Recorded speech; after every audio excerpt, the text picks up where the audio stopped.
அவர் அப்போ சரி வந்து எம்ஜிஆர் அவர்கள் வந்து திமுகவில் இருக்கிறாரு. ஆமாம் அதனுடைய அடிப்படையில் தான் இவங்க ஆமாம் திமுகவில் இருந்தனால அதன் அடிப்படையில் இருந்தால் அங்கே வந்து உறுப்பினராக இருந்தார். ம், ம், அந்த எம்ஜிஆருடைய மன்றத்தில் உறுப்பினராக இருந்தார் இவர். ம், 25 விசா இவனும் கட்டி உறுப்பினராக நான் இருந்தேன் அப்படின்னு சொல்லியிருக்காரு. ம். அது மட்டுமல்ல, அவர் திண்டுக்கல் தேர்தலில் எம்ஜிஆர் தனியாக பிரியும் போது இவங்க போய் தனியாக போனதும் உண்டு.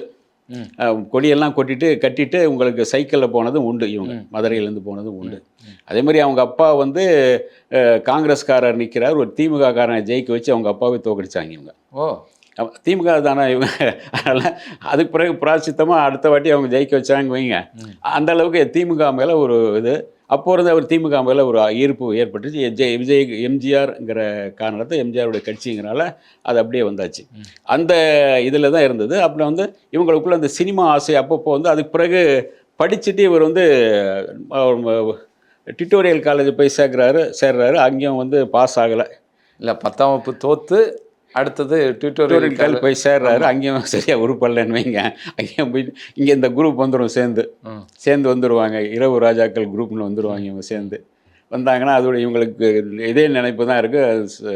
கலாட்டா பண்ணுறது இது பண்ணுறது தான் இருக்கும். அதனால் இவங்க வந்து அங்கே இது பண்ண முடியல. மறுபடியும் போயிட்டு அவங்க ரைஸ் மில் பார்க்க ஆரம்பிச்சிடுறாரு. அதுலேருந்து ரைஸ் மில் இவர் தான் பார்க்குறாரு டெய்லி. ரைஸ் மில் பார்க்கும்போது இவருக்குடைய ரைஸ் மில் அங்கே கொஞ்சம் அந்த உடைய நாய் ஒன்று எடுத்துருப்பார். ஜூலி சீசர்னு ஒன்று ஒரு நாய்.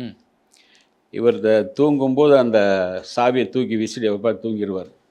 அந்த சாவி கவிட்டு வந்து இவர் தலைமாட்டில் உட்காந்துருக்கும். அது அந்த நாய் யாரும் இவர் தொட விடாமது.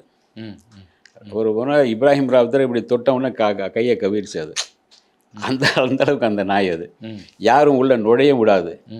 அதனால் அந்த அவருடைய குடும்பத்தில் பிறகு வளர்ந்த நாய்களுக்கெல்லாம் ஜூலியஸ் சீசர் தான் பேர் வச்சுருப்பார்.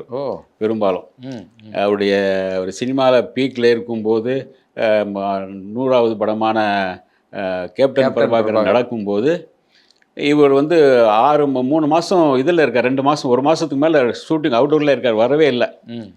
டெய்லி அந்த நாய் வந்து அவருடைய வாசலில் போய் படுத்துக்கும். அவருடைய மனைவி இருப்பாங்க உள்ள அந்த வாசலில் படுத்துருக்கும் அந்த நாய்.